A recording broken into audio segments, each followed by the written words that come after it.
You ask Tiger to solve. This deals with linear equations with one unknown. The final result is n equals 4. Let's solve it step by step. Simplify the expression. Find the greatest common factor of the numerator and denominator.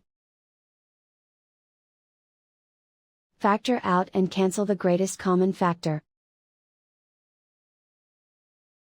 Swap sides.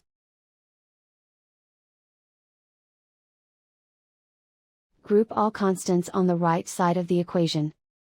Add 2 to both sides. Simplify the arithmetic.